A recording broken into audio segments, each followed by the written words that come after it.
भारद्वाज संघर्ष GH रायसोनी विश्वविद्यालय के परिवार की ओर से मंच पर विराजमान हमारे अतिथिगण आज इस भव्य कार्यक्रम में हिस्सा लेने के लिए आए छात्र छात्राएं, सभी देवियों और सज्जनों, हमारे विश्वविद्यालय के छात्र छात्राएं तथा प्राध्यापक, आप सभी का हम पूरे उल्लास के साथ कृषि उत्सव में स्वागत करते हैं। यहाँ उपस्थित सभी अतिथियों को हम नए वर्ष की हार्दिक शुभकामनाएं देते हैं। एक सप्ताह पहले हम सभी ने जीवन में एक नए वर्ष में कदम रखा, नए चुनौतियों को स्वीकारा और उनसे उलझने के लिए आगे बढ़ रहे हैं। साल 2020 हम सभी के लिए महत्वपूर्ण है क्योंकि हमारे राष्ट्र के पूर्व राष्ट्रपति डॉक्टर APJ अब्दुल कलाम साहब का ये सपना था कि भारत साल 2020 में एक अत्यंत विकसित देश बने। अब यह हमारी इस देश के युवाओं की जिम्मेदारी है कि हम अपने देश का नेतृत्व उस दिशा में करें। हमारा विश्वविद्यालय 200 एकड़ जमीन में स्थित है। हमारे विश्वविद्यालय की यह खास बात है कि यह आपको दो राष्ट्रों के संस्कृतियों और भाषाओं का मेल मिलेगा। उसके अतिरिक्त हमारे विश्वविद्यालय में भारत के विभिन्न राष्ट्र के छात्र भी पढ़ते हैं। अलग अलग मौसम में हमारे विश्वविद्यालय को देखने का एक अलग मौका मिलता है। शहर के प्रदूषण से दूर और गांव के सुख के साथ जुड़ा यह विश्वविद्यालय अपने आप में ही आगे चल के खूबसूरती की एक प्रतिमा बनेगा। हमारे विश्वविद्यालय में कृषि विज्ञान के अलावा औषधि विज्ञान, अभियांत्रिकी, विपणन, कानून लॉ नामक विभाग भी है। साधारण परिस्थिति में जब एक दीपक जलता है तब वह तब तक जलेगा जब तक उसका तेल खत्म ना हो जाए। एक दिया उसके आसपास रोशनी फैलाने के लिए अपना सारा तेल खपा देता है। एक दृष्टिकोण से देखा जाए तो निस्वार्थ की भावना एक दिए में दिखती है। ऐसी निस्वार्थ की भावना सबके मन में पले, इस प्रार्थना के साथ मैं सभी अतिथिगण से निवेदन करता हूं कि वे दीप प्रज्वलन के लिए आगे आए।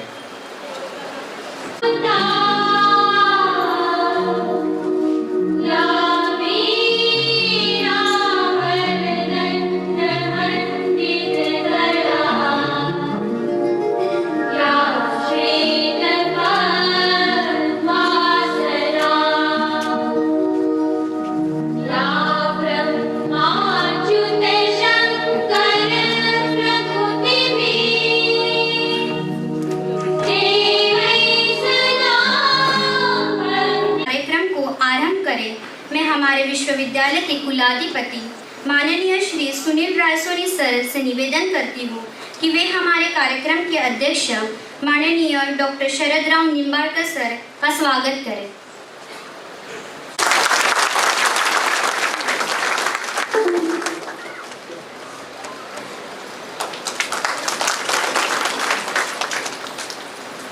विश्वविद्यालय के आदरणीय कुलपति श्रीमती डॉक्टर मीना राजेश मैडम से निवेदन करता हूं कि वे हमारे आज के कार्यक्रम के मुख्य अतिथि श्री डॉक्टर आशीष पातुरकर सर का स्वागत करें।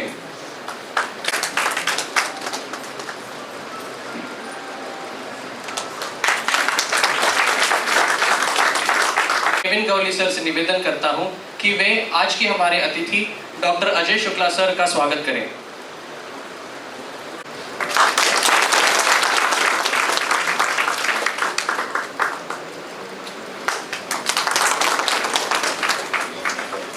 धन्यवाद सर। कृषि विभाग के निदेशक डॉक्टर शिवनकर सर से निवेदन करता हूं कि वे हमारे आज के अतिथि डॉक्टर विजय पराडकर सर का स्वागत करें।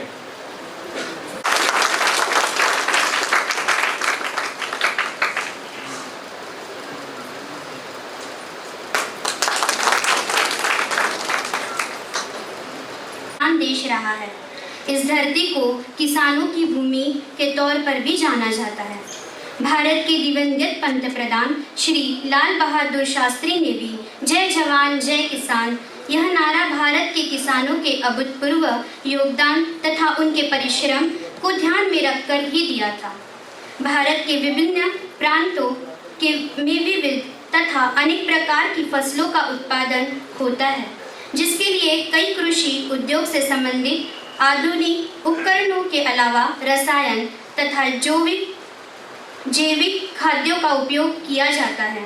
इसलिए GH रायसोनी विश्वविद्यालय ने एग्रीफेज 2020 किसानों की समस्याओं का निवारण करने तथा कृषि उद्योग से संबंधित जानकारी व आधुनिक खेती के तरीकों को प्रत्येक किसान तथा प्रत्येक गांव तक पहुंचाने के लिए उद्देश्य से आयोजित किया है।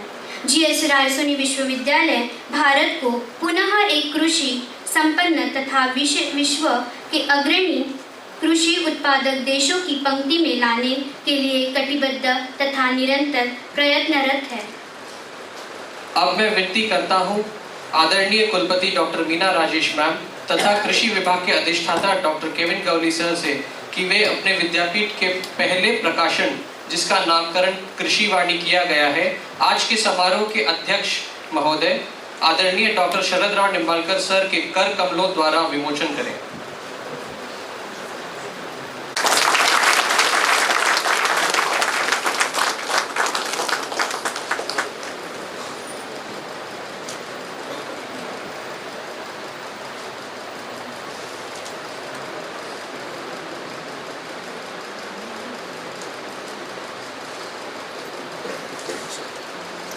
फसलों में महत्वपूर्ण स्थान है। प्राकृतिक फाइबर का कम से कम 90% अकेले कपास की फसल से प्राप्त होता है। कपास फसल का देश की अर्थव्यवस्था में बड़ा योगदान है। कपास के प्रमुख रोग एवं उनके रोग कारक एवं रोग के लक्षण इस प्रकार है। जड़गलन रोग, उकटा रोग, कपास का पत्ता मरोड़ रोग। उकटा रोग मुख्य रूप से देशी कपास में ही लगता है, जबकि जड़गलन रोग देशी एवं अमेरिकन कपास दोनों में लगता है। यह रोग के कारण रोगी पौधों की जड़ें अंदर से भूरी व काली हो जाती है, इसलिए कीटनाशक का प्रबंधन करना जरूरी है। कपास में एकीकृत कीट प्रबंधन के लिए अति आवश्यक है कि किसानों को फसलों में लगने वाले रोगों के लक्षण और कीटों की पहचान के साथ साथ उनके प्राकृतिक शत्रु कीटों की भी पहचान हो। यह तो हमने आपको सिर्फ एक उदाहरण के तौर पर बताया है, लेकिन किसान अपने जीवन में जब खेतों में जाता है तब वहाँ ऐसी कठिनाइयों को पाता है। इन्हीं कठिनाइयों का समाधान देने के लिए GH रायसोनी विश्वविद्यालय के चौथी वर्ष के छात्रों ने मिलकर 2 ऐप्स को विकसित किया है। अब मैं हमारे आज के मुख्य अतिथि श्री डॉक्टर आशीष पातुरकर सर से निवेदन करता हूं कि वे इन दोनों ऐप्स के उद्घाटन के लिए सामने आए।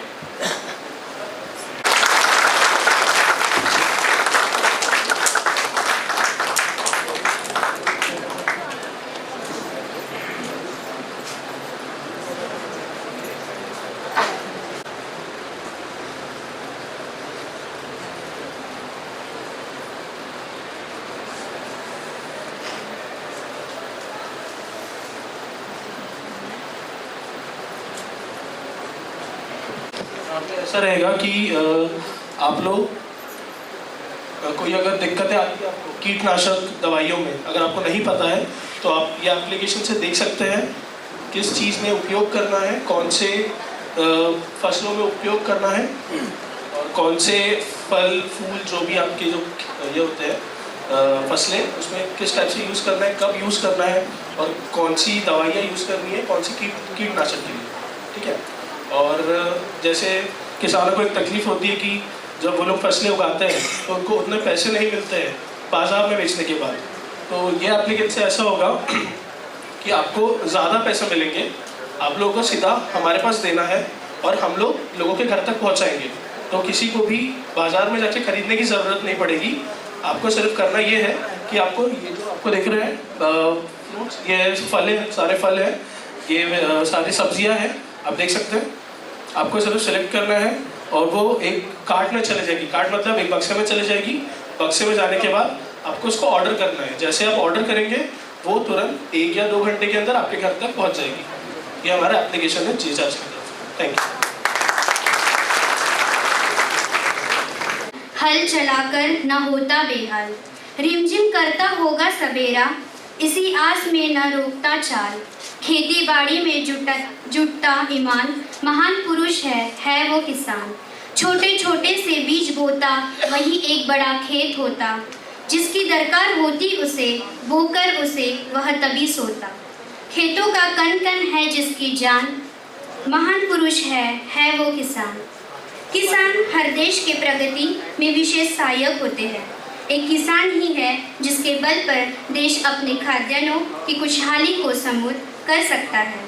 भारत के पूर्व प्रधानमंत्री और किसानों के मसीहा श्री चौधरी चरण सिंह जी ने कहा था कि देश की समृद्धि का रास्ता गांवों के खेतों एवं खलिहानों से होकर गुजरता है। भारत गांवों का देश है। भारत की आत्मा गांवों और किसानों में बसती है। इसलिए भारत एक कृषि प्रधान देश भी कहलाता है। यहाँ की 50 से 60% जनता प्रत्यक्ष और अप्रत्यक्ष रूप से कृषि पर निर्भर करती है। किसान हमारे लिए अन्न, फल, सब्जियाँ आदि उपजाता है। वह पशुपालन भी करता है। बड़ी कठिनाई से वह अपना और अपने बाल बच्चों का पेट भर पाता है। वह अपने हाथों से कठोर परिश्रम करता है, खून पसीना बहाता है। उसके परिवार के सदस्य भी दिन रात खेत खलिहान में जुटे रहते हैं।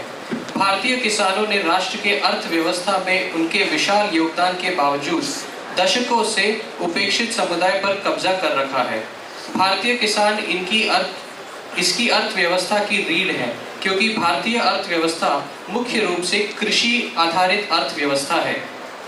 जब हम शब्द किसान सुनते हैं तो पहली बात यह है कि आमतौर पर हमारे दिमाग में आती है कड़ी मेहनत और समर्पण। कृषि का सौंदर्य बहुत ज़्यादा है। वह हमें सादगी से जीवन जीना सिखाती है।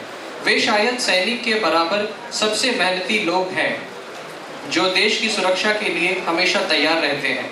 आज इस कृषि उत्सव का उच्चारण हमारे देश के उस अनमोल हिस्से के प्रति आभार और सम्मान दिखाने के लिए किया गया है, जो महान भारतीय किसान हैं। अब हम आपके और मंच पर विराजमान महानुभावों के बीच ज़्यादा समय ना लेते हुए कार्यक्रम को उस दिशा में आगे बढ़ाते हैं। इस विश्वविद्यालय के आदरणीय कुलपति डॉक्टर मीना राजेश मैम हमारे आदरणीय कुलपति की विशेषताएं हैं प्रशासन, ब्रांड प्रबंधन, प्रलेखन, घटना प्रबंधन, वित्तीय, मानव संसाधन, इन्वेंटरी प्रबंधन, विपणन, संगठनात्मक कौशल, नीति विश्लेषण, गुणवत्ता। उन्हें साल 2015 जून में राष्ट्र संत तुकडोजी महाराज नागपुर यूनिवर्सिटी से पीएचडी प्राप्त है। इनके पीएचडी का विषय था विदर्भ क्षेत्र में माइक्रो फाइनेंस संस्थानों का विकास। इनकी एमबीए भारतीय विश्वविद्यालय कोयम्बतूर मार्च 1999 में हुई। इन्हें ILDC AMP महिला उत्कृष्टता पुरस्कार से 2019 में क्षेत्र शिक्षण एवं विपणन के क्षेत्रों में सम्मानित किया गया। अब मैं हमारे विश्वविद्यालय के आदरणीय कुलपति डॉक्टर मीना राजेश मैम से निवेदन करती हूँ कि वे हमें सभी को संबोधित करें। Respected dignitaries on the dais and off the dais, good afternoon to one and all. सबसे पहले तो मैं क्षमा चाहूँगी कि प्रोग्राम थोड़ा देर से शुरू हुआ। इसके मेन कारण जो है वो बारिश है, तो अपना मुद्दा यहीं से शुरू होता है। मैं यहाँ पे जो जितने किसान लोग उपस्थित हैं और स्टूडेंट्स जो हैं उनको वेलकम करती हूँ। और आज की जो मेन मुद्दा है, ऑब्जेक्टिव है इस प्रोग्राम का, उसके बारे में थोड़ा सा मैं बोलना चाहूँगी।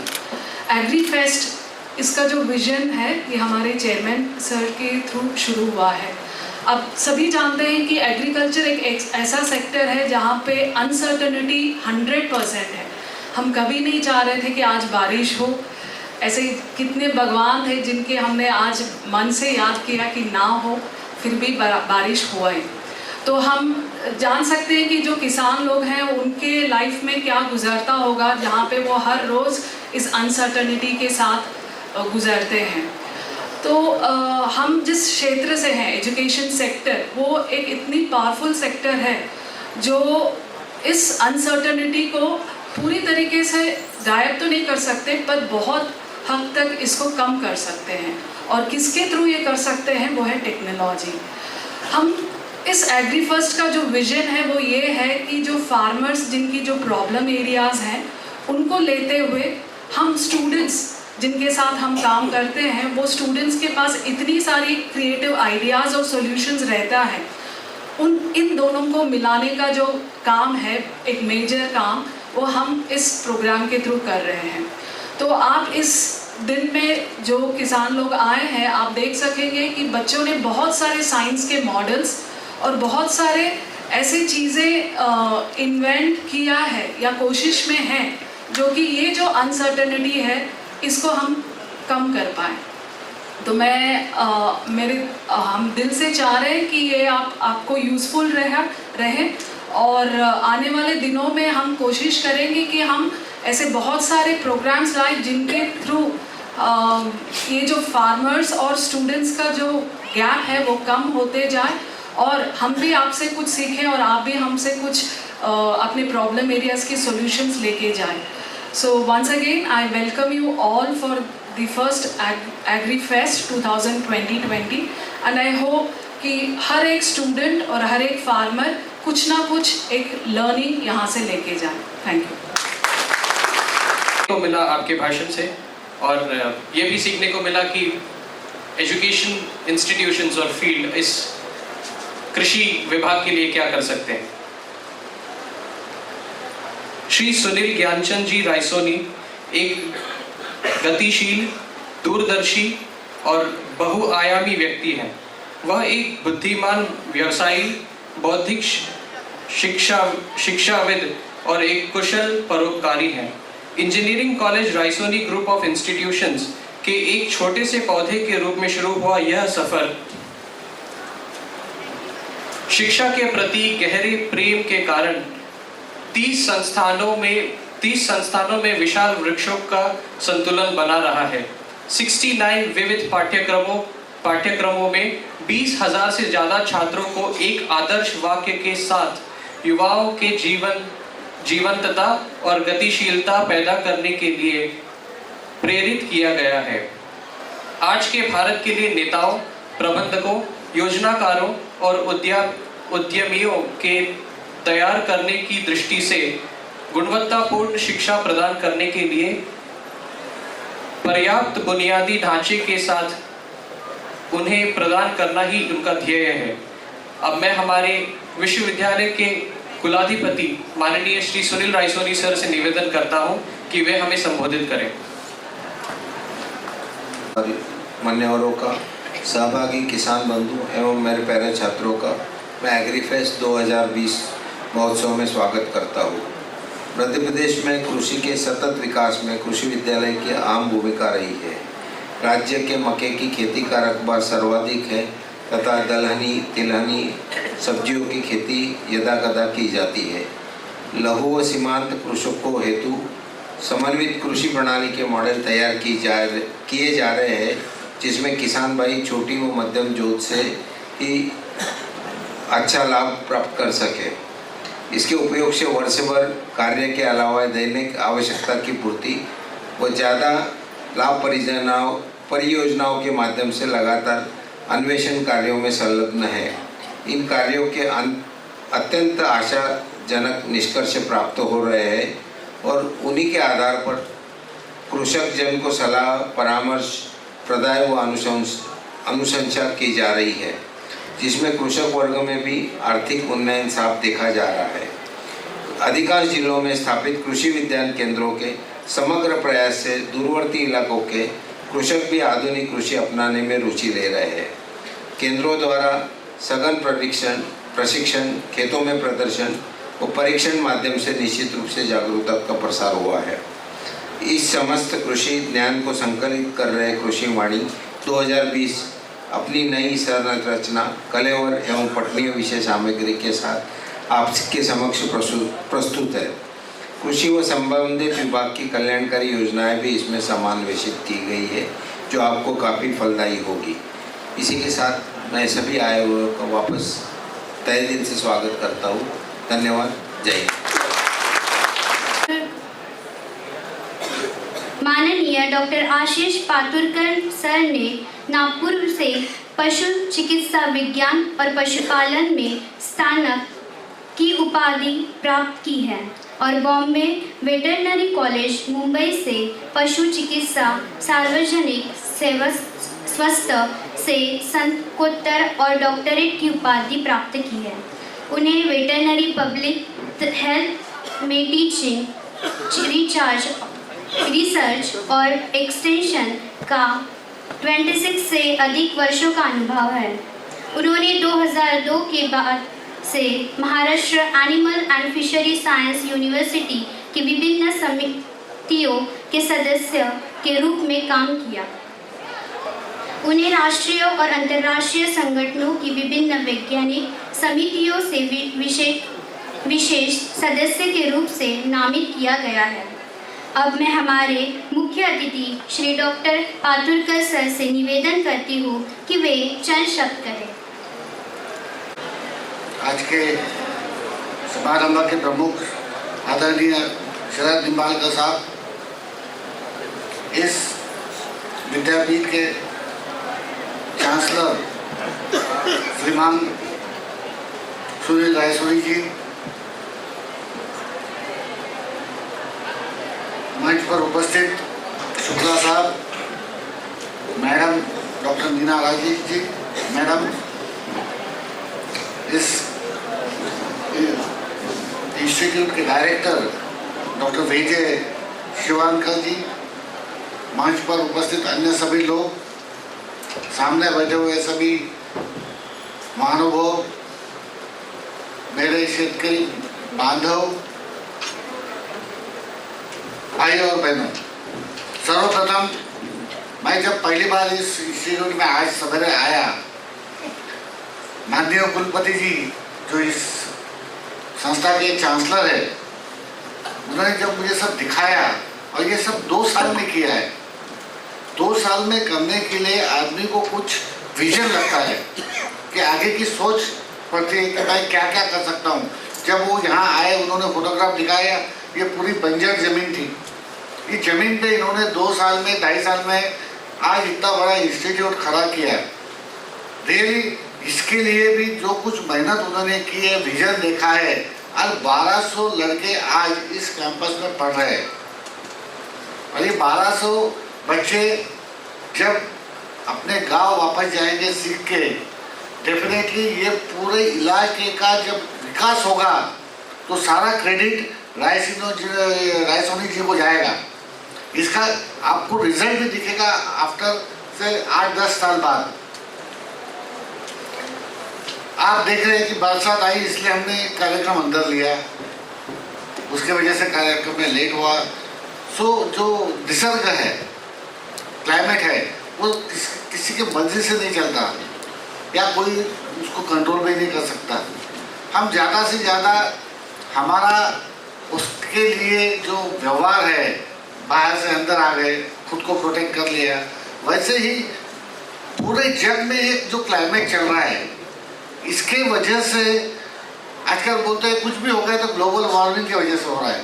ग्लोबल वार्मिंग है क्या, और उसके वजह से आगे चल के कितने दिन हमें इस ग्लोबल वार्मिंग के झटके बैठने वाले हैं। हमारा प्रोडक्शन के ऊपर इफेक्ट होने वाला है, हमारा एग्रीकल्चर पे उसका इफेक्ट होने वाला है। तो उसके लिए हमें क्या करना चाहिए? तो ये संस्था डेफिनेटली ये ऐप के द्वारा, इनके जो यहाँ पे प्राध्यापक गण हैं, उनके नॉलेज के बदौलत आपको ये सब बताएगी, जो करके आपकी फसल में जो प्रोडक्शन में है वो वृद्धि हो। आजकल के ज़माने में सिर्फ एग्रीकल्चर के बारे में सोचना, बिकॉज ऑफ दिस अनसर्टेनिटी, उसके वजह से किसान को बहुत सी मुसीबतों का सामना करना पड़ता है। क्योंकि एग्रीकल्चर है, कपास है, जो भी है, बरसात आ गई, नुकसान हो गया, तो खाएंगे क्या, करेंगे क्या?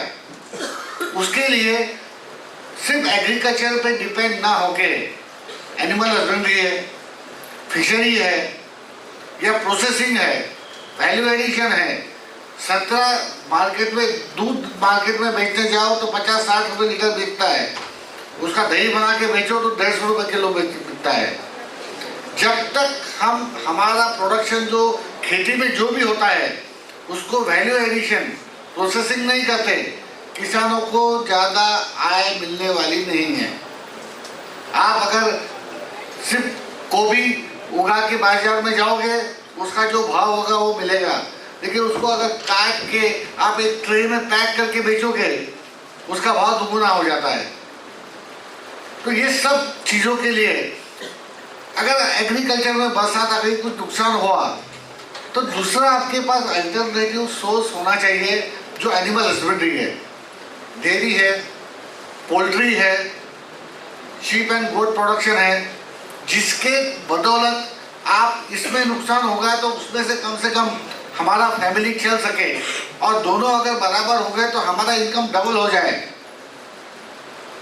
इसके बारे में जरूर किसानों ने सोचना चाहिए, और इसके बदौलत ही हमारी आय आज दुगुनी हो सकती है। सिर्फ एग्रीकल्चर के भरोसे पे हमारी आय दुगुनी नहीं हो सकती। तो वैल्यू एडिशन के बारे में सोचो, एनिमल हस्बेंड्री फिशरी के बारे में सोचो। एक तालाब बना के अगर आप उसमें फिश पालोगे, रोज 4 किलो में फिश बाजार में बेचोगे तो आपको कम से कम 400-500 रुपये आ जाएंगे, जिसके बदौलत आपका घर चलता रहे। सो इट इज, ये जो बिजनेस है ये सब कैश एटीएम है कि आप एटीएम में जाओ, कैश निकाल के लेके आओ, बाजार में प्रोडक्ट लेके जाओ, पैसा लो, अपना घर चलाओ। जब पूरा इनकम आएगा वो तो आपके लिए है ही, और इनकम के साथ साथ प्रोडक्शन तो बहुत कुछ बढ़ा दिया है हमने हमारे कंट्री में। प्रोडक्शन बढ़ाने के साथ साथ अभी गुणवत्ता पे भी हमको भर देना चाहिए, क्वालिटी। हर एक चीज़ के लिए जो रूल्स आ रहे हैं, रेगुलेशन आ रहे हैं, उसके बदौलत हम क्या क्या कर सकते हैं उसके बारे में भी किसानों को ज्ञान होना जरूरी है।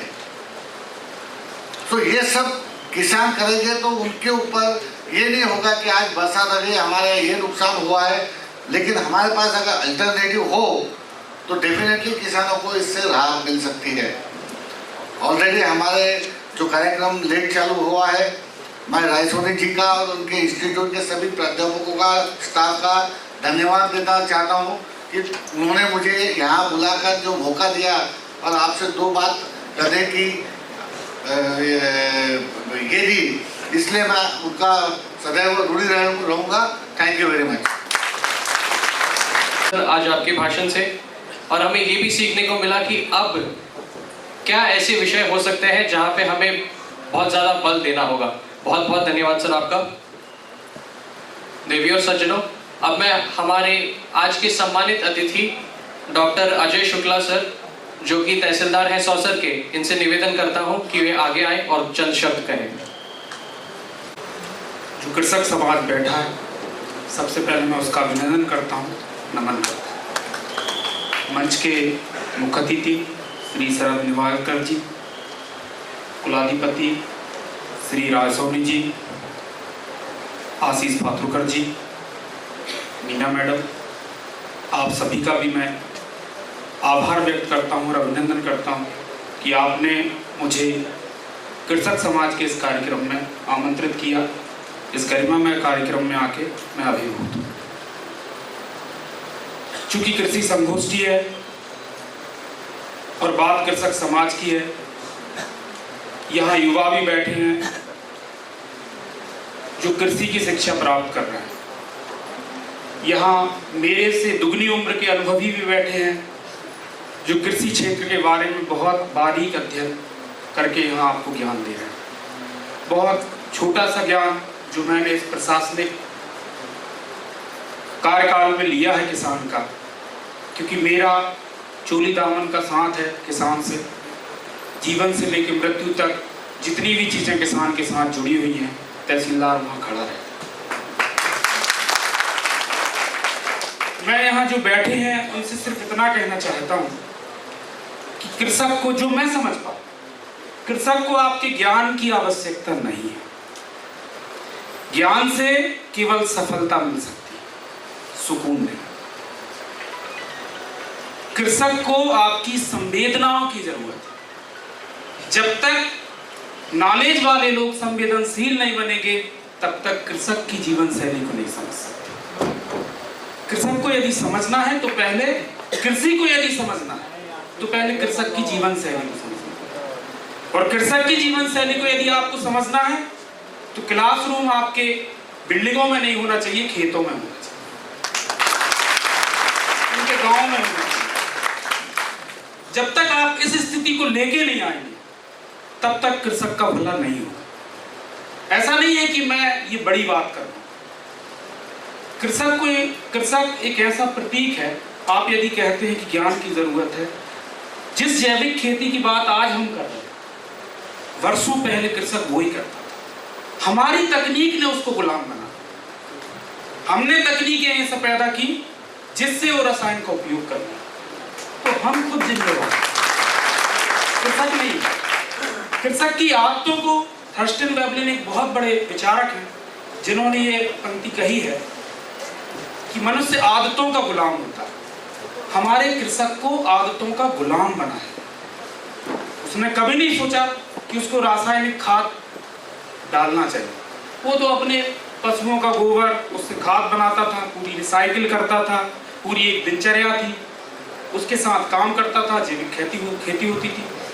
हमने ज्ञान को पैदा किया, ज्ञान का विस्तार किया, उद्योग के नाम पे, प्रबंध के नाम पे कृषक को गुलाम बना। तो कहीं ना कहीं जीवन शैली, जब तक कृषक की जीवन शैली को वैज्ञानिक लोग, विद्यार्थी लोग, शासन, प्रशासन, प्रबंधन, उद्योग जगत नहीं समझेगा, तब तक कृषि को समझना संभव नहीं है। एक बहुत छोटी सी घटना से मैंने कृषकों की संवेदनशीलता को समझा, कृषकों की समस्या को समझा। एक मंडी में मूंग खरीदने का काम चल रहा था, जब मैं एक छोटी सी तहसील में था, और ऊपर से ऑर्डर आया कि आप जितने भी ट्रक और ट्रालियों से मूंग लेके आए हैं उनको ही खरीदिए। तो मैं दिन भर से वहाँ खड़ा हुआ था, बहुत भीड़ थी, बहुत लाइन ऑर्डर भी था, लोग चिल्ला रहे थे, गुस्सा हो रहे थे, और मैं भी लगा हुआ था। इतने में एक अम्मा एक बैलगाड़ी में 2 बोरे मूंग लेके आई और खड़ी है। चूंकि नियम मैंने ही बनाया था कि नहीं, ट्राली पहले जाएगी, ट्रक पहले जाएगा, खरीदना है, कंप्यूटराइज्ड है, ये है वो है, पर्ची नहीं मिलेगी किसी को। सुबह से शाम हो गई, 9 बजे रात को वो मेरे पास आए। चूंकि मैं वहाँ सबसे बड़ा मुखिया था, उसने मुझे बहुत गाल दिया। फिर उसने मुझे बताया कि बेटा मैं 7 बजे से यहाँ आई हूँ सुबह, और मैंने खाना तक नहीं खाया, और मैं लौट के जा रहा। अब तू मुझे ये बता कि मेरी क्या गलती है कि मेरे घर में ट्रैक्टर नहीं।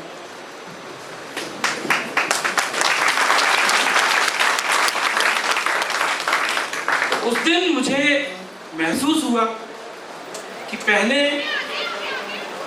कृषि को यदि समझना है तो कृषकों की जीवन शैली को भी समझना होगा। हम केवल 100 एकड़ के किसान की बात करें, हम केवल 50 एकड़ के किसान की बात करें, बड़ी बड़ी बातें करें, उससे कृषि में समृद्धि नहीं आए। ये देश बहुत सामाजिक ताना बाना से सजा हुआ देश है। यहाँ छोटे छोटे किसान हैं। क्यों वो मजबूर हैं कि परंपरागत खेती ही कर रहे हैं?